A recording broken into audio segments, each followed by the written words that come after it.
बिस्मिल्लाहिर्रहमानिर्रहीम अस्सलाम वालेकुम डियर स्टूडेंट्स, होप सो कि आप सब खैरियत से होंगे। डियर स्टूडेंट्स, आज हम पढ़ेंगे 10th फिजिक्स चैप्टर नंबर 10 का टॉपिक मैस स्प्रिंग सिस्टम।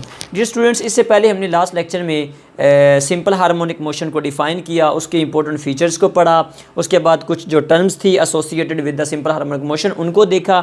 तो अब हम सिंपल हार्मोनिक मोशन की एग्जांपल्स देखते हैं, जिसमें सबसे पहले हमारे पास आ जाती है मैस स्प्रिंग सिस्टम। देखिए, as the name of the topic suggest mass spring system, इसमें हमने एक मैस को स्प्रिंग के साथ अटैच कर देना है और उसमें हमने सिंपल हार्मोनिक मोशन को डिस्कस करना है। तो लेट्स से कि हमारे पास ये एक स्प्रिंग है, ठीक है, इसके साथ हमने एक मैस को अटैच किया हुआ है, ठीक है। अब देखें, जिस जगह पे यानी कि ये अभी रेस्ट में है, तो जिस जगह पे ये रेस्ट पे होता है, वो पॉइंट जहाँ पे ये रेस्ट पे होता है, उस फिक्स पॉइंट को हम कहते हैं ये उसका मीन पोजीशन है, जहाँ पे एक्स क्या होता है हमारा डिस्प्लेसमेंट ज़ीरो, क्योंकि अभी बॉडी रेस्ट में है, बॉडी मूव नहीं ना कर रही, तो बॉडी रेस्ट में है, डिस्प्लेसमेंट ज़ीरो है, ठीक है। उसके बाद हम इस पर क्या करते हैं, हम इस पर लगाते हैं फोर्स। जब हम इसको फोर्स लगा के स्ट्रेच करेंगे तो ये कुछ डिस्प्लेसमेंट कवर करेगा। तो देखें, ये स्प्रिंग स्ट्रेच होके एक एक्सट्रीम पोजीशन पे चला जाएगा, ठीक है। ये एक्सट्रीम पोजीशन, लेट्स से हम इसको नाम दे देते हैं, ये एक्सट्रीम पोजीशन ए पे चला गया। अब यहाँ पे अब इसने कुछ ना कुछ, ये देखे, डिस्टेंस कवर किया है, कुछ ना कुछ इसका यहाँ से यहाँ तक डिस्प्लेसमेंट है। अब जैसे ही हमने यहाँ पे इसको फोर्स लगाई, इसमें फोर्स रिस्टोर होगी, जिसे हम रिस्टोरिंग फोर्स कहते हैं। वो अपनी रिस्टोरिंग फोर्स की वजह से, जैसे ही हम फोर्स को हटाते हैं तो रिस्टोरिंग फोर्स की वजह से वो it moves back towards the mean position. तो ये बॉडी जो मैस है अटैच विद स्प्रिंग, ये मूव करता है टुवर्ड्स द मीन पोजीशन, और मीन पोजीशन पे आके ये रुकता नहीं है। उसकी वजह क्या है? क्योंकि इसका मैस है, और मैस जिसका हो उसका इनर्शिया होता है, और हमें पता है कि इनर्शिया वो प्रॉपर्टी है ऑब्जेक्ट्स की कि जो रेजिस्ट करते हैं any change of the state of rest और मोशन। जब बॉडी रेस्ट पे हो या मोशन में हो, तो उसको जब हम उसकी स्टेट चेंज करते हैं तो वो आगे से इनर्शिया उसकी वो प्रॉपर्टी होती है जिसकी वजह से वो रेजिस्ट करता है। हम इसको इस डायरेक्शन में लेके गए हैं, तो इतना हमने इसमें क्या डिस्प्लेसमेंट कवर करवाया है इसमें by the application of force. तो ये यहाँ पे आके रुकेगा नहीं इनर्शिया की वजह से, चूँकि हम इसको इस डायरेक्शन में लेके गए थे, तो वो आगे से रेजिस्ट करके उसके ऑपोजिट डायरेक्शन में आगे की तरफ मूव कर जाएगा। तो ये यहाँ पे रुकेगा नहीं, बल्कि सेकंड एक्सट्रीम पोजीशन बी पे चला जाएगा, ठीक हो गया। इसको आप एक्सट्रीम पोजीशन बी का नाम दे दें। ये आपका है सारे का सारा मीन पोजीशन, ये सारे का सारा आपका क्या है, ये मीन पोजीशन है जहाँ पे एक्स ज़ीरो होता है, ठीक है। अब ये जो बॉडी इस मीन पोजीशन के अराउंड क्या कर रही है, वाइब्रेट कर रही है, टू एंड फ्रो मूव कर रही है, तो इसे ही हम सिंपली कहते हैं सिंपल हार्मोनिक मोशन। तो अब ये जो मैस है attach with spring, it is performing the simple harmonic motion about a fix mean position, ठीक है।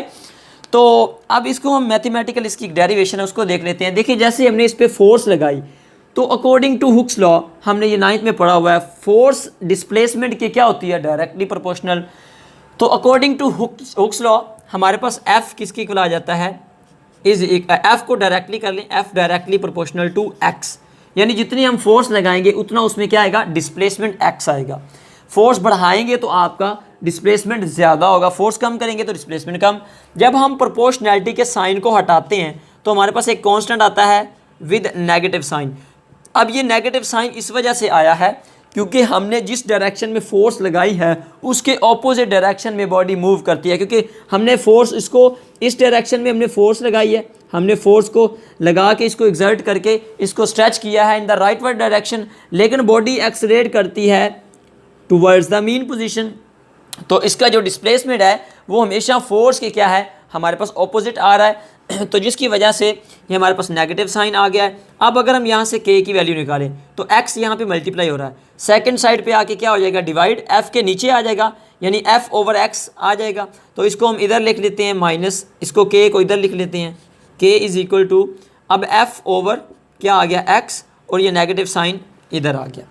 अब हमारे पास इसको नाम दे दें, लेट्स से कि ये इक्वेशन नंबर 1 है।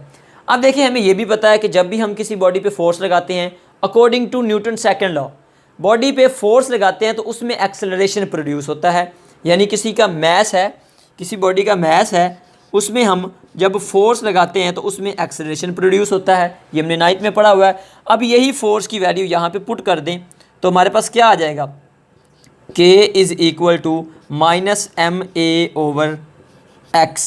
अब देखिए हमें a और x का रिलेशनशिप चाहिए, एक्सेलरेशन और डिस्प्लेसमेंट का रिलेशनशिप चाहिए, क्योंकि हमने पढ़ा हुआ है कि acceleration directly proportional to the displacement. तो a और x का हमें रिलेशन चाहिए, तो फिर ये x यहाँ पे क्या हो रहा है, डिवाइड, इधर आके क्या हो जाएगा, मल्टीप्लाई, यानी k x, और ये मैस मल्टीप्लाई हो रहा है तो इधर आके डिवाइड हो जाएगा, इज़ इक्वल टू a, और ये माइनस इधर आ गया। अब देखिए इसमें k क्या है, ये स्प्रिंग कांस्टेंट है, ये क्या है, स्प्रिंग कांस्टेंट है। और m देखें मैस, देखिए मैस की वैल्यू कहीं पे चेंज हुई है, मैस तो चेंज नहीं हुआ बल्कि हमारा डिस्प्लेसमेंट चेंज हो रहा है। इसका मतलब है मैस की वैल्यू भी कांस्टेंट है, मैस भी कांस्टेंट, k भी कांस्टेंट। तो हम फिर कांस्टेंट को हटाएं तो हम प्रोपोर्शनैलिटी का साइन लगा सकते हैं ना, जैसे यहाँ पे लगा हुआ है। तो प्रोपोर्शनैलिटी यानी कि इक्वलिटी और ये कांस्टेंट को अगर हटा दें तो a डायरेक्टली प्रोपोर्शनल टू आ जाएगा -x, या इसको आप ऐसे भी लिख सकते हैं a directly proportional to -x।